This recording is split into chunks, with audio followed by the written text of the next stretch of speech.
Hello everyone, welcome back. पिछली बार जो है हमने कुछ ऐसे टॉपिक्स डिस्कस किए थे जिसमें कि हमने देखा था मेटल इथिलीनिक कॉम्प्लेक्स के बारे में। इस बार जो है हम एक नया टॉपिक डिस्कस करने वाले, कम्प्लीटली न्यू टॉपिक, जो कि नेट सेट गेट तीनों भी एग्ज़ाम्स में पूछे जाते हैं, ठीक है। और अगर आप यूनिवर्सिटी के लिए भी प्रिपेयर कर रहे हो तो उसमें भी ये जो है टॉपिक पूछा जाता है। तो ये टॉपिक 11th-12th के JEE में भी है, बट इसका बहुत थोड़ा सा पोर्शन उसमें है। जनरली विल्किंसंस कैटलिस्ट के बारे में वहाँ पे डिस्कस किया गया है, ठीक है। तो आज का जो हमारा टॉपिक है वो है होमोजीनियस हाइड्रोजनेशन, ठीक है। Homogeneous hydrogenation. तो सबसे पहले किसी भी रिएक्शन के बारे में उसके नेम में ही कुछ ना कुछ छुपा होता है। तो यहाँ पर भी हाइड्रोजनेशन मतलब एडिशन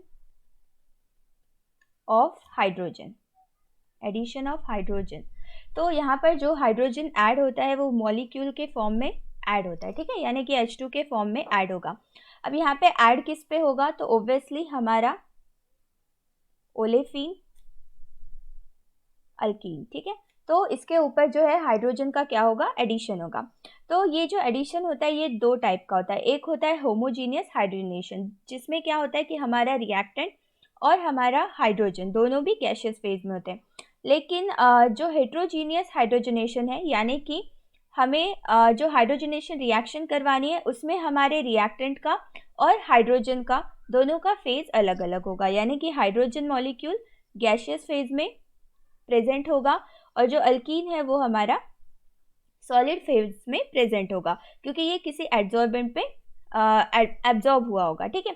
तो इस केस में दो टाइप के हाइड्रोजनेशन होते हैं, जिसमें हेट्रोजीनियस हाइड्रोजनेशन जो है इसको हम अभी डिस्कस नहीं करेंगे क्योंकि ये हमारा टॉपिक नहीं है। और होमोजीनियस हाइड्रोजनेशन को हम वन बाय वन डिस्कस करेंगे कि इसमें कौन से कैटलिस्ट यूज होते हैं, इस रिएक्शन का किस तरीके का मैकेनिज्म होता है, ठीक है। तो यहाँ पर देखो, ये जो रिएक्शन होता है जनरली एक्सोथर्मिक होता है, ठीक है। This reaction is exothermic. अब एक्सोथर्मिक मतलब इसमें हीट क्या होगा? लिबरेट होगा। मतलब जब भी रिएक्शन होगी तो रिएक्शन में हीट क्या हो जाएगी? लिबरेट हो जाएगी। उसके बाद में ये जो रिएक्शन है इसका रेट ऑफ रिएक्शन क्या होगा? स्लो होगा।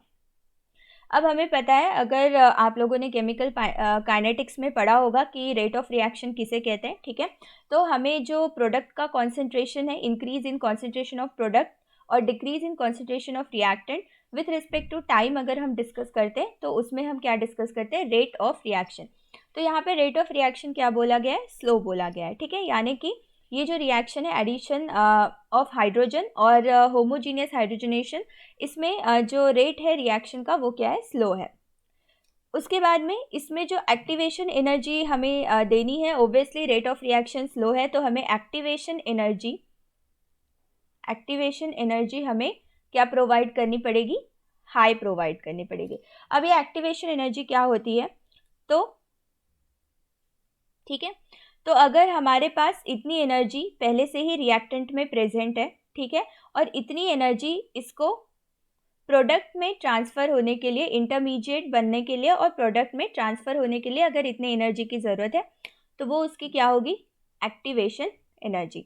यानी किसी भी रिएक्टेंट को प्रोडक्ट में ट्रांसफॉर्म होने के लिए जितनी एनर्जी की ज़रूरत होती है, जितनी एनर्जी उसके पास प्रेजेंट होती है, वो एनर्जी छोड़ के जितनी एनर्जी की उसको रिक्वायरमेंट होती है, तो उस केस में उसको क्या कहा जाता है? उसका एक्टिवेशन एनर्जी, ठीक है, उसको उसका एक्टिवेशन एनर्जी कहा जाता है। तो यहाँ पे हमें एक्टिवेशन एनर्जी क्या देनी होगी? हाई, ऑब्वियसली, क्योंकि रेट ऑफ रिएक्शन स्लो है। इसका मतलब जो रिएक्टेंट है वो ज़्यादा रिएक्टिव नहीं है, तो इसीलिए हमें इसको एक्टिवेशन एनर्जी हाई देनी पड़ेगी, ठीक है। उसके बाद नेक्स्ट जो यहाँ पर एक्टिवेशन एनर्जी हम दे सकते हैं, या फिर हम क्या कर सकते हैं? Use of catalyst. तो कैटलिस्ट क्या करता है? कैटलिस्ट जो है वो एक्टिवेशन एनर्जी को क्या कर देता है, मतलब कि हमें कैटलिस्ट ऐड करने के बाद में, रिएक्शन में कैटलिस्ट ऐड करने के बाद में एक्टिवेशन एनर्जी कम देनी पड़ेगी, ठीक है, क्योंकि वो एक्टिवेशन एनर्जी को क्या कर देता है, बढ़ा देता है। तो इस केस में ये जो कैटलिस्ट है ये रेट ऑफ रिएक्शन को बढ़ा देगा, ठीक है, रेट ऑफ रिएक्शन को बढ़ा देगा और एक्टिवेशन एनर्जी को कम कर देगा, मतलब हमें एक्टिवेशन एनर्जी कम देनी पड़ेगी। तो यहाँ पर कौन से टाइप के कैटलिस्ट यूज़ किए जाते हैं, तो number of transition metals, number of transition metals. तो यहाँ पर ट्रांजिशन मेटल्स का यूज़ किया जाता है कैटलिस्ट के तौर पे। अब ट्रांजिशन मेटल्स को ही क्यों यूज़ किया जाता है, मोस्टली ऑर्गेनोमेटालिक कंपाउंड हम डिस्कस कर रहे हैं। तो यहाँ पे पहले देख लेते हैं कि कौन से ट्रांजिशन मेटल है।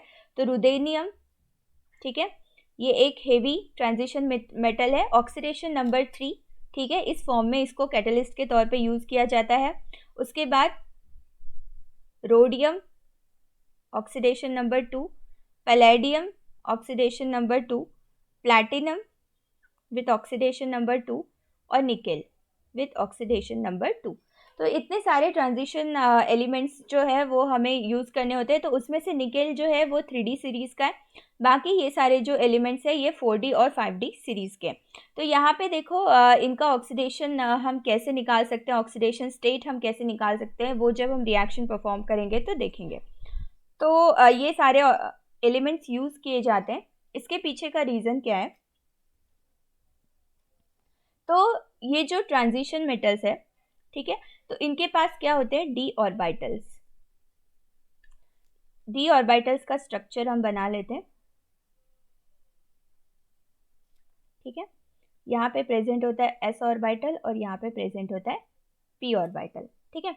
तो यहाँ पर डी ऑर्बिटल्स इनके पास में प्रेजेंट होते हैं। तो इस डी ऑर्बिटल की सिमेट्री, ठीक है, इसकी सिमेट्री इस तरीके से होती है कि ये हाइड्रोजन मॉलिक्यूल के साथ में क्या कर सकते हैं, इंटरैक्ट कर सकते हैं, प्रॉपरली इंटरैक्ट कर सकते हैं हाइड्रोजन मॉलिक्यूल के साथ में। अब हाइड्रोजन में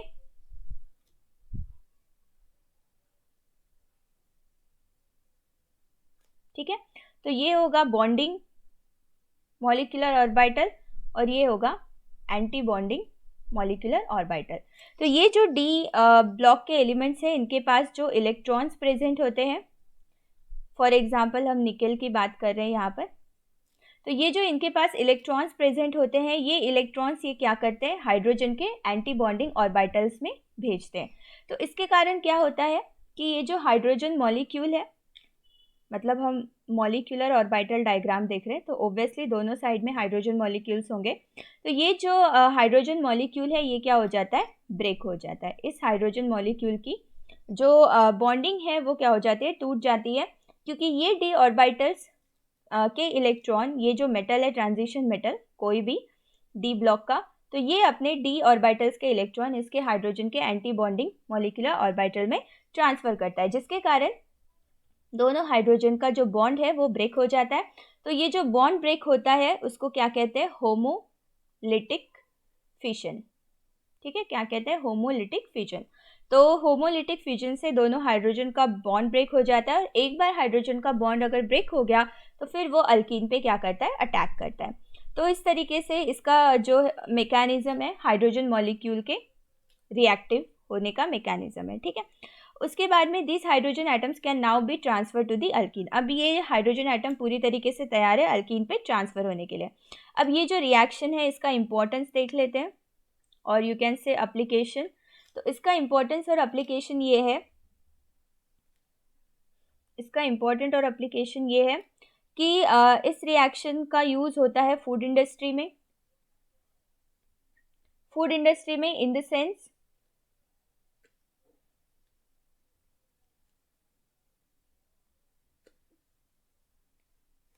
फूड इंडस्ट्री में इन द सेंस क्या होगा कि कोई भी अगर हमें ऐसा रिएक्शन करवाना है जैसे कि ऑयल बनाना है या कुछ ऐसा बनाना है जिसमें कि हमें अल्कीन से क्या बनाना है, अल्केन बनाना है, ठीक है, हमें हाइड्रोजन का एडिशन करके अल्कीन से क्या बनाना है, अल्केन बनाना है। तो उस केस में हम होमोजीनियस हाइड्रोजनेशन रिएक्शन को यूज़ कर सकते हैं।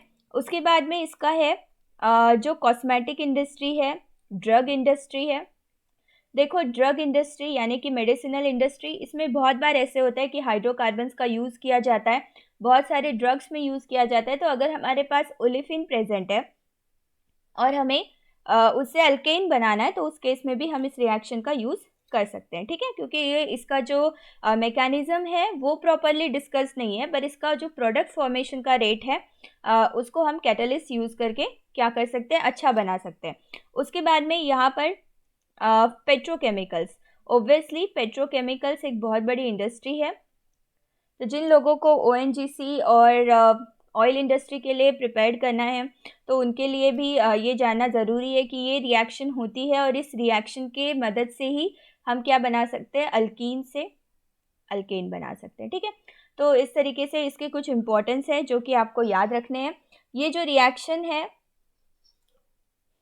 इसका हेट्रोजीनियस हाइड्रोजनेशन पे क्या ओवरकम है, क्यों ये ज़्यादा स्मार्ट है हेट्रोजीनियस एडिशन से, क्योंकि हेट्रोजीनियस एडिशन को करने के लिए हमें जो हाइड्रोजन गैस लेना है वो काफ़ी ज़्यादा हाई प्रेशर और हाई टेम्परेचर पे लेना है। हाई प्रेशर, अभी हम हेट्रोजीनियस की बात कर रहे हैं, और हाई टेम्परेचर, ठीक है। हाई प्रेशर और हाई टेम्परेचर पे हमें यहाँ पर लेना है हाइड्रोजन गैस। तो इसकी वजह से जो है इतना हाई टेम्परेचर और हाई प्रेशर अबाउट 100 psi, ठीक है, ये मेंटेन करना थोड़ा सा टफ होता है इंडस्ट्रियली भी, ठीक है, और हाई टेम्परेचर भी। तो इसीलिए ये रिएक्शन अच्छा ओवरकम है होमोजीनियस एडिशन, ठीक है। उसके बाद में यहाँ पर जो कैटलिस्ट यूज़ किए जाते हैं, मतलब हमने तो मेटल डिस्कस कर लिए, लेकिन मेटल किस टाइप में यूज़ किए जाते हैं, तो इस तरीके से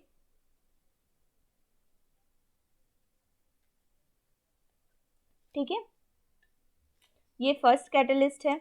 उसके बाद ये रोडियम है, ठीक है, रोडियम। उसके बाद एक क्लोरीन लिगैंड है। उसके बाद में यहाँ पर 3 ये जो फॉस्फोफिनिल PPH3 लिगैंड है यहाँ पर, ठीक है, ये भी एक ऑर्गेनोमेटालिक क्या है, कॉम्प्लेक्स है। उसके बाद RH, यहाँ पे हाइड्रोजन अटैच है इसको, ठीक है, ये सिंपल ऑर्गेनोमेटालिक कंपाउंड है। उसके बाद इस तरीके से ये दूसरा कैटलिस्ट है जिसको हम इस रिएक्शन में यूज़ कर सकते हैं। उसके बाद इरिडियम, इरिडियम मेटल के साथ में क्लोरीन लिगैंड है। एक कार्बन मोनोक्साइड लिगैंड है, ठीक है, कार्बोनिल लिगैंड भी बोला जाता है इसे, और इस तरीके से, ठीक है। उसके बाद में फोर्थ कैटलिस्ट है RHCl PPH3/3, ठीक है, PPH3/3, ठीक है। तो ये रिएक्शन भी जो ये कैटलिस्ट जो है इसको क्या बोला जाता है, विल्किंसंस कैटलिस्ट। तो ये बहुत ज़्यादा इंपॉर्टेंट है और इसी कैटलिस्ट के साथ अभी जो हम मैकेनिज्म है वो देखने वाले हैं, वो इसी कैटलिस्ट के साथ देखने वाले हैं। तो यहाँ पे सबसे इम्पॉर्टेंट नोटिस करने वाली चीज़ है कि कोऑर्डिनेशन नंबर इनका क्या है, 4 है, ठीक है, सभी का कोऑर्डिनेशन नंबर 4 है।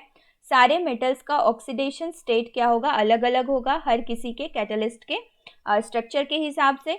और अभी फ़िलहाल हम ये कैटलिस्ट यूज़ करने वाले हैं, तो हम इसका ऑक्सीडेशन स्टेट क्या करेंगे, फाइंड आउट करेंगे। तो let us start the mechanism, ठीक है, मैकेनिज्म को स्टार्ट करते हैं।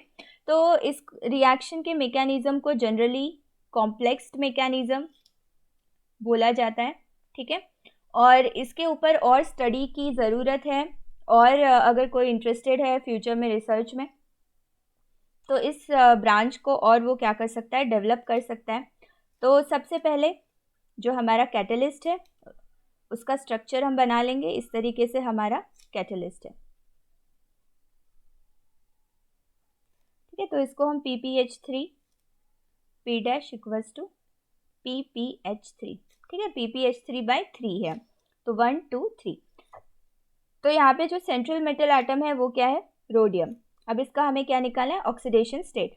तो ये जो तीनों लिगैंड है ये तो न्यूट्रल है, तो इसका ऑक्सीडेशन स्टेट किस तरीके से होगा, X क्लोरीन का क्या होगा, -1, कॉम्प्लेक्स पे कोई भी चार्ज नहीं है तो इक्वल्स टू 0, तो X इक्वल्स टू +1, यानी कि यहाँ पर जो ये रोडियम है वो +1 ऑक्सीडेशन स्टेट में, ठीक है। तो इसका ऑक्सीडेशन स्टेट हमने निकाल लिया।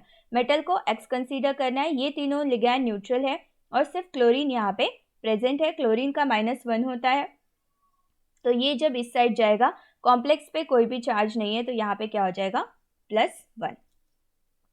ठीक है, तो सबसे पहला जो स्टेप होगा वो होगा cis addition of hydrogen. Step by step हम डिस्कस करेंगे। Cis addition of hydrogen molecule to metal ion. ठीक है, तो पहले सिस एडिशन होगा हाइड्रोजन मॉलिक्यूल का। तो यहाँ पर हमारा कैटलिस्ट है, तो P dash is equal to PPH3, P dash and P dash plus hydrogen molecule. Now this reaction is reversible, इसीलिए यहाँ पर डबल हेडेड एरो बनेगा। तो हमारा जो प्रोडक्ट बनेगा वो क्या बनेगा RH। ठीक है, जो ये दो P लिगैंड है ये यहाँ पर ट्रांसफर हो जाएंगे।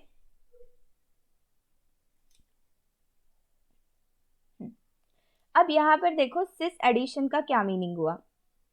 सिस एडिशन का मीनिंग हुआ ये कि दोनों भी जो हाइड्रोजन है वो एक ही साइड में ऐड होंगे। ठीक है, अगर हाइड्रोजन एक यहाँ पर ऐड होता और एक यहाँ पर ऐड होता तो वो क्या हो जाता है ट्रांस। ठीक है, अपोजिटली अगर ऐड होगा तो ट्रांस, लेकिन एक ही साइड में ऐड हो रहा है, इसका मतलब वो क्या है सिस एडिशन। ठीक है, तो सिस एडिशन हो गया। अब यहाँ पे देखो इसका कोऑर्डिनेशन नंबर, अब यहाँ पे क्या होगा कोऑर्डिनेशन नंबर 4 से क्या हो जाएगा 6, क्योंकि पहले इसको 4 लिगैंड्स अटैच थे, अब इसको 6 लिगैंड्स अटैच है।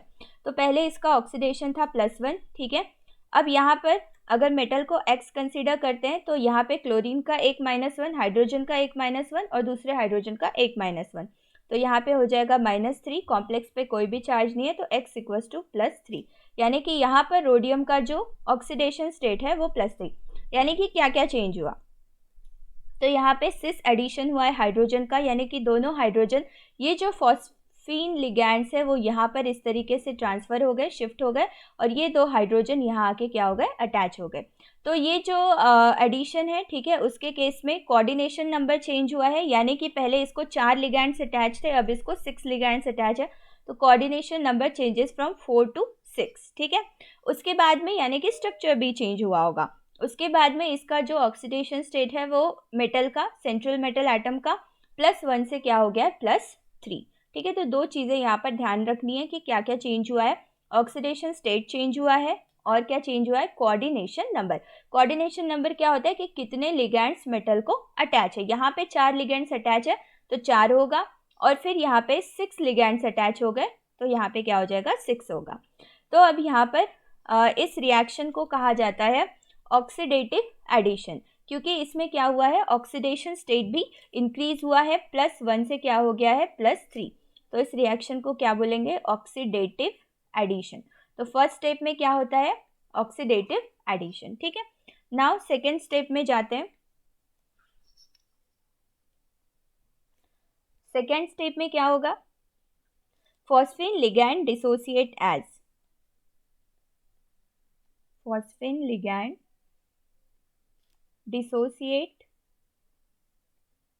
एज, तो यहाँ पे फॉस्फीन लिगैंड क्या हो जाएगा डिसोसिएट हो जाएगा। तो किस तरीके से डिसोसिएट होगा, यहाँ पर एक फॉस्फीन लिगैंड प्रेजेंट है, यहाँ पर दूसरा फॉस्फीन लिगैंड प्रेजेंट है, ठीक है, यहाँ पे तीसरा फॉस्फीन लिगैंड प्रेजेंट है और यहाँ पे 2 हाइड्रोजन प्रेजेंट है। तो ये भी क्या है रिवर्सिबल रिएक्शन है। तो यहाँ पे डिसोसिएट होना मतलब क्या रिमूव होना, ठीक है, डिसोसिएट होना मतलब निकल जाना, तो यहाँ पे डिसोसिएशन होगा, तो ये फॉस्फीन लिगैंड यहाँ से क्या हो जाएगा रिमूव हो जाएगा। तो अब यहाँ पे इसको क्या होगा 5 लिगैंड्स अटैच होंगे। ठीक है,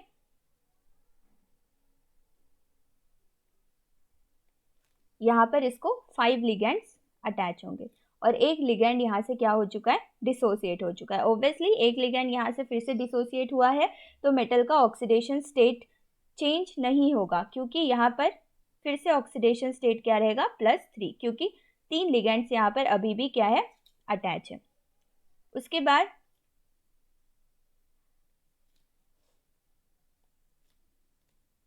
नेक्स्ट इसमें हमें क्या करना है, नेक्स्ट इसमें हमें थर्ड स्टेप में हमें क्या करना है, alkene gets coordinated to the metal, alkene gets coordinated to metal. तो एक लिगैंड हमने रिमूव किया, क्यों? क्योंकि अब हमें अल्कीन का रिएक्शन करवाना है, तो यहाँ पर मेटल के साथ में अल्कीन क्या हो जाएगा? कोऑर्डिनेट हो जाएगा। तो स्ट्रक्चर बनाते हैं, RH H दोनों हाइड्रोजन सिस में प्रेजेंट है, यानी एक ही साइड में प्रेजेंट है। यहाँ पर इस तरीके से इसका स्ट्रक्चर है, plus RCH double bond CH2। तो ये क्या हो गया आपका? अल्कीन। ठीक है, ये अल्कीन है। अब ये इसमें कोऑर्डिनेशन करेगा, यानी ये बॉन्ड फॉर्म करेगा इस मेटल एटम के साथ। ठीक है, ये बॉन्ड फॉर्म करेगा। तो अब ये किस तरीके का प्रोडक्ट बनाएगा? RH। अब हमें पता है कि अल्कीन किस तरीके से बॉन्ड फॉर्म करता है, तो ये इस तरीके से P' है, ये यहाँ पर Cl है, यहाँ पर भी P' है, और यहाँ पे हाइड्रोजन है। ठीक, तो इनका पोजीशन क्या कर दिया हमने? एक एक पोजीशन हमने क्या कर दिया? इनका शिफ्ट कर दिया। ठीक है, तो पोजीशन शिफ्ट करने के बाद इस तरीके से हमारे पास में डबल बॉन्ड CH2। ठीक है, तो इस डबल बॉन्ड के साथ में इसने सिग्मा बॉन्ड जो है फॉर्म कर लिया है यहाँ पर अल्कीन ने इस मेटल के साथ में। ठीक है, तो इसका ओरिएंटेशन इसके d ऑर्बिटल पे हुआ। ठीक है, रोडियम के पास अपना एक d ऑर्बिटल है, और उस d ऑर्बिटल में इस अल्कीन ने मेटल और ऑर्गेनोमेटालिक बॉन्ड क्या किया है? फॉर्म किया है। ठीक है, तो हमने देखा मेटल इथिलीनिक कॉम्प्लेक्स में किस तरीके से बॉन्ड अल्कीन फॉर्म करता है, तो उसी तरीके से यहाँ पर भी इसने क्या किया है? बॉन्ड फॉर्म किया है। उसके बाद में अब नेक्स्ट स्टेप क्या होगा? नेक्स्ट स्टेप में जो बीटा हाइड्रोजन है, बीटा हाइड्रोजन क्या होता है? बीटा हाइड्रोजन देखेंगे, वो ट्रांसफर होगा अल्कीन पे, और उसके बाद में अल्कीन कन्वर्ट हो जाएगा अल्केन में। ठीक है, तो ये फोर्थ स्टेप है। तो यहाँ पे क्या होने वाला है? बीटा हाइड्रोजन ट्रांसफर होने वाला है। तो यहाँ पे देखो, हमारे पास ये वाला स्ट्रक्चर था लास्ट स्टेप से। ठीक है, एक एक पोजीशन हमने क्या कर दी थी? शिफ्ट कर दी थी। इस तरीके से था हमारे पास RCH डबल बॉन्ड CH2। अब यहाँ पे बीटा हाइड्रोजन। ठीक है, बीटा हाइड्रोजन, तो यहाँ पे देखो, ये जो हाइड्रोजन है यहाँ पर, ये जो हाइड्रोजन एटम है यहाँ पर, ये यहाँ पर क्या होगा? ट्रांसफ़र होगा। ठीक है, तो ये बीटा हाइड्रोजन इसको इसलिए बोला जाता है, बीटा हाइड्रोजन इसको इसलिए बोला जाता है क्योंकि ये इसके अल्फ़ा और बीटा पोजीशन पे है। ठीक है, तो अल्फ़ा और बीटा पोजीशन पे होने की वजह से ये क्या करेगा? यहाँ पर ट्रांसफ़र करेगा। तो ट्रांसफ़र करने के बाद स्ट्रक्चर कैसा बन जाएगा? ठीक है, फॉस्फेन लिगैंड। ठीक है, फॉस्फेन लिगैंड यहाँ पे आ जाएगा, Cl यहाँ पे आ जाएगा इस तरीके से। ठीक है, ये वाला जो फॉस्फेन लिगैंड था वो यहाँ पे आ जाएगा, और उसके बाद CH2R। ठीक है, और यहाँ पर एक हाइड्रोजन इसमें अटैच रहेगा। अब यहाँ पे देखो, एक हाइड्रोजन कहाँ ऐड हुआ है? तो ये जो हाइड्रोजन था वो इस डबल बॉन्ड पे यहाँ पे ऐड हो गया है। ठीक है, तो ये हाइड्रोजन ऐड होने की वजह से ये क्या हो गया है? ये यहाँ पे नॉर्मलाइज्ड हो गया है। ठीक है, तो हाइड्रोजन यहाँ पर इस CH पर ऐड हुआ है, इसीलिए अब क्या हो गया कंपाउंड? CH2R। ठीक है, तो अब एक चीज़ और यहाँ पर नोटिस करने वाली है कि इस मेटल के साथ में कौन सा कार्बन अटैच हुआ है। ठीक है, हमने ये दिखाया कि यहाँ पर डबल बॉन्ड है जो कि मेटल के साथ में पहले इन्वॉल्व है। तो वो इन्वॉल्व किस तरीके से हमने देखी थी बॉन्डिंग, कि अल्कीन और ट्रांजिशन मेटल के बीच में किस तरीके से मेटल इथिलीनिक कॉम्प्लेक्स फॉर्म होता है। तो ये उस तरीके की बॉन्डिंग है। लेकिन अब क्या करना है? कार्बन को डायरेक्टली मेटल से अटैच करना है। तो यहाँ पर ये वाला कार्बन है CH और ये वाला कार्बन है CH2, लेकिन यहाँ पर देखो, यहाँ पर अटैच होगा ये वाला कार्बन। ठीक है, ये अंदर वाला कार्बन जिसको R ग्रुप अटैच है वो यहाँ पर अटैच नहीं होगा। ये फर्स्ट वाला कार्बन यहाँ पे अटैच होगा डायरेक्टली मेटल से, तो ये यहाँ पे बनेगा CH2 और R। ठीक है, तो हाइड्रोजन किसको अटैच हुआ? हाइड्रोजन इसको अटैच हुआ है, बीटा पोजीशन पे हाइड्रोजन अटैच हुआ है। This is alpha, this is beta. Beta position पे हाइड्रोजन अटैच हुआ है और अल्कीन से किस में कन्वर्ट हो गया है? अल्केन में। तो इस स्टेप में ध्यान रखने वाली चीज़ ये है कि कौन सा कार्बन मेटल को अटैच हुआ है। तो वो कार्बन मेटल को अटैच हुआ है, ठीक है, वो कार्बन मेटल को अटैच हुआ है जो यहाँ पर जो हाइड्रोजन रिमूव हुआ वो हाइड्राइड के फॉर्म में हुआ, उसके ऊपर निगेटिव चार्ज है, तो ऑब्वियसली निगेटिव चार्ज वाला जो कार्बन है वो यहाँ पर मेटल को अटैच होगा और पॉजिटिव चार्ज वाले कार्बन पे हाइड्रोजन अटैच होगा। तो इस तरीके से ये रिएक्शन हुई है, काफ़ी कॉम्प्लेक्स है, इसको एक बारी और हम डिस्कस कर लेंगे। उसके बाद में यहाँ पर फॉस्फेन लिगैंड क्या होगा नेक्स्ट स्टेप में, step number 5, phosphine ligand again coordinates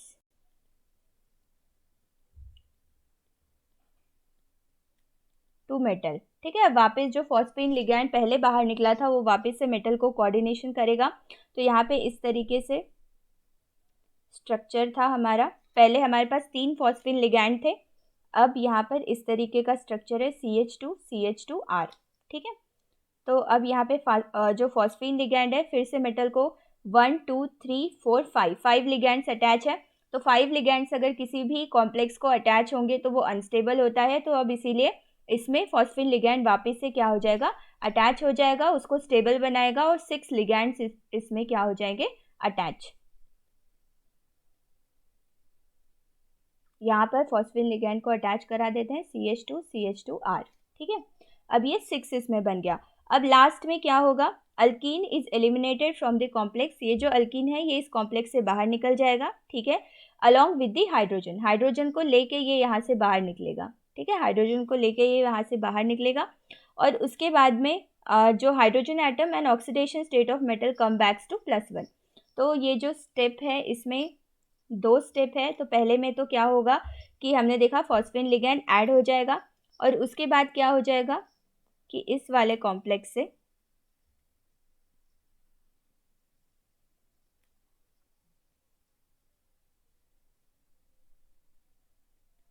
complex से ये जो अल्कीन है ये हाइड्रोजन को लेके क्या हो जाएगा, बाहर चला जाएगा। तो यहाँ पर इसका जो ऑक्सीडेशन स्टेट था वो क्या था, +3, और वापस से यहाँ पर क्या हो जाएगा,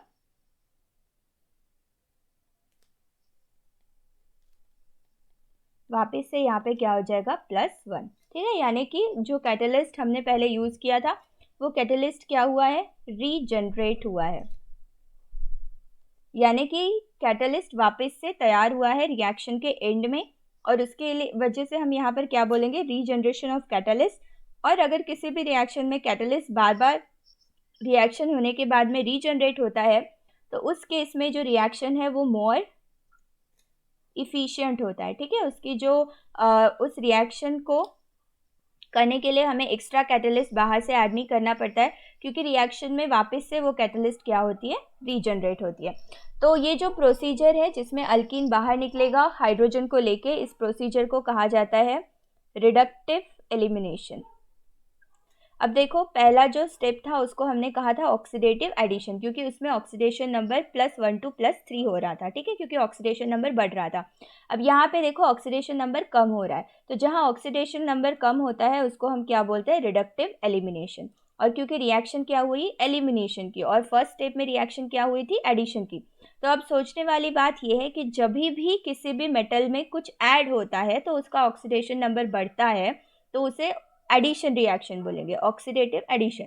और किसी भी मेटल से अगर लिगैंड बाहर निकलता है तो उसका ऑक्सीडेशन नंबर कम होता है, तो उस केस में उस रिएक्शन को क्या बोलेंगे, रिडक्टिव एलिमिनेशन। तो एक बार इस रिएक्शन को रिवाइज कर लेते हैं, क्योंकि ये बहुत बड़ा रिएक्शन है, तो एक बार इसको रिवाइज कर लेंगे तो ये हमारे लिए बेटर रहेगा। तो जो फर्स्ट स्टेप है हमारा ऑक्सीडेटिव एडिशन है। ठीक है, फर्स्ट स्टेप है हमारा ऑक्सीडेटिव एडिशन, जिसमें हमारा जो कैटलिस्ट है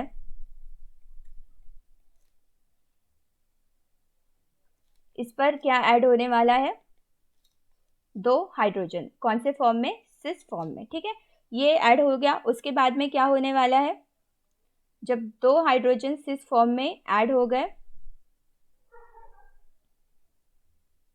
उसके बाद में एक फॉस्फीन लिगैंड यहाँ से रिमूव हो जाएगा।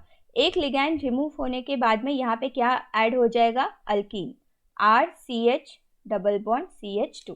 ठीक है, अल्कीन के ऐड होने के बाद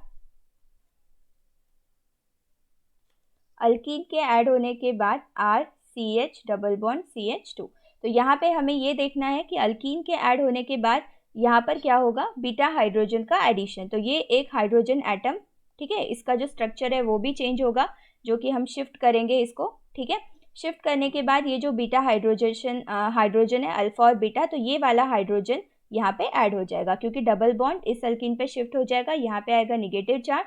ये जो हाइड्रोजन यहाँ से निकलेगा हाइड्राइड के फॉर्म में, ये यहाँ पर क्या हो जाएगा, ऐड हो जाएगा इस कार्बन पे, ठीक है। ये ऐड होने के बाद में इस तरीके का हमारे पास स्ट्रक्चर रहेगा, ठीक है।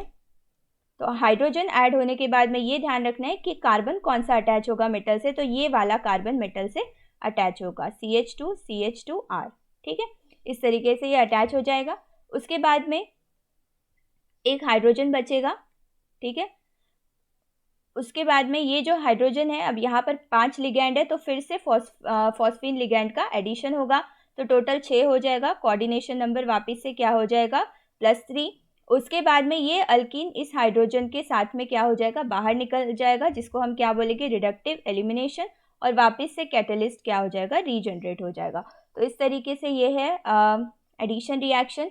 नाउ नेक्स्ट वीडियो में हम देखने वाले हैं कुछ एप्लीकेशंस, और जो भी मेटल्स बचे हैं जिसका मेथड ऑफ प्रिपरेशन हमें देखना है, वो हम नेक्स्ट वीडियो में देखेंगे।